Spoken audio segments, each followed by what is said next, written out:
నిజంగా శత్రువులకు కూడా ఇలాంటి దుస్థితి రాకూడదండి.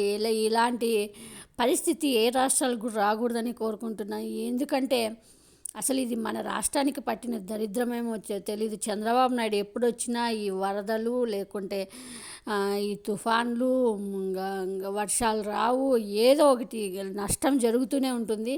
చూడండి, విజయవాడ వరదలతో మనం చూస్తూనే ఉన్నాం. ప్రజలంతా అక్కడ ఎంత కష్టపడుతున్నారో. వాళ్ళందరికీ 3 రోజులు 4 రోజుల నుంచి ఆహారం కానీ, నీళ్లు కానీ, పాలు కానీ ఏమీ అందడం లేదని వాళ్ళు అందరూ ఏడుస్తూ మాట్లాడుతూ, వాళ్ళు కనీసం సహాయ చర్యలు కూడా వాళ్ళకి లేకపోతే వాళ్ళంతా వాళ్ళ దీనస్థితిలో ఉన్నారని మనం అందరం చూస్తూనే ఉన్నాము. ఇప్పుడు వాళ్ళకి చూడండి, ఇదేదో పెద్ద టెక్నాలజీ నేను ఉపయోగిస్తున్నా అన్నట్టు విమానంలో నుంచి, హెలికాప్టర్ నుంచి ఆహార పొట్లాలు కిందికి విసిరితే బురదలు అవి ఏమన్నా పనికొస్తాయని కొంచెమన్నా కామన్ సెన్స్ ఉందా అండి? 40 ఏళ్ళ ఇండస్ట్రీ చంద్రబాబు నాయుడికి, రాజకీయ అనుభవం ఉన్న చంద్రబాబు నాయుడికి చూడండి, హెలికాప్టర్ నుంచి కిందికి ఆహార పొట్లాలు విసిరేసరికి అవంతా బురదలో పడి అన్నం తినడానికి పనికి రాకోకుండా అయిపోయేసరికి అవి బూడిదలో పన్నీర్ అయిపోయింది ఆహారం అంతా. అదంతా ప్రజలు అక్కడే వదిలేసి వెళ్ళిపోయారు. అక్కడికి ఆ పొట్లాలన్నీ కిందికి పడిపోయేసరికి బురదలో అన్నం అంతా, ఆహార పొట్లాలన్నీ కలిసిపోయాయి. సో ఇది ఇప్పుడు తినడానికి, ప్రజలు తినడానికి లేదు, అక్కడ సహాయం చేసినట్టు లేదు. ఇదంతా ఎంత వేస్ట్ చేస్తున్నారో చంద్రబాబు నాయుడు చూస్తున్నాము.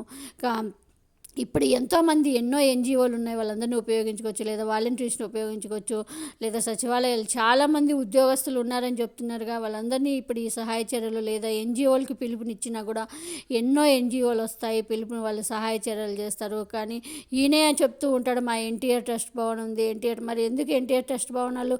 మరి నారా లోకేష్ పాదయాత్ర చేసినప్పుడు సహాయం చేసిన వాళ్ళు ఇప్పుడు కష్టం వచ్చినప్పుడు ఎందుకు సహాయం చేయడం లేదు? ఇదంతా నిజంగా చూస్తుంటే వీళ్ళందరినీ చాలా బాధ అనిపిస్తుందండి. చాలా బాధ, గుండె తరలిపోతుంది. ఇలాంటి కష్టము అసలు మళ్ళీ ఎప్పుడు రాకూడదు. కోరి ప్రజలు చంద్రబాబు నాయుడుకు ఓటేసి ఎన్నుకున్నారు. ఇలాంటి చంద్రబాబు నాయుడు అడుగు పెడితేనే మనకి తెలుసు చంద్రబాబు నాయుడు సీఎంగా వస్తే ఎన్ని కష్టాలు వస్తాయి అనేది. సో దరిద్రం అని అందరికీ తెలుసు. అయినా కూడా ప్రజలు ఏదో మాకు చేస్తాడని ఓటేసిన పాపానికి ఈరోజు చూడండి ఎంత అనుభవిస్తున్నారు ప్రజలు.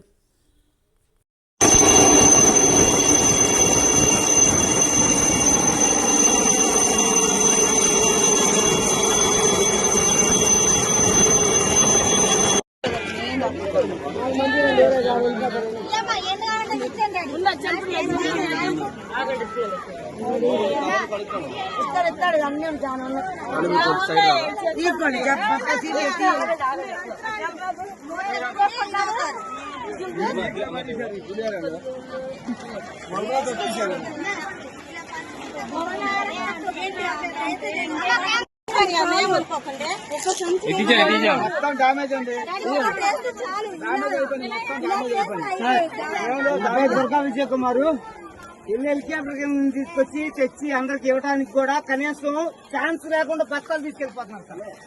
తీసుకొచ్చి అందరికి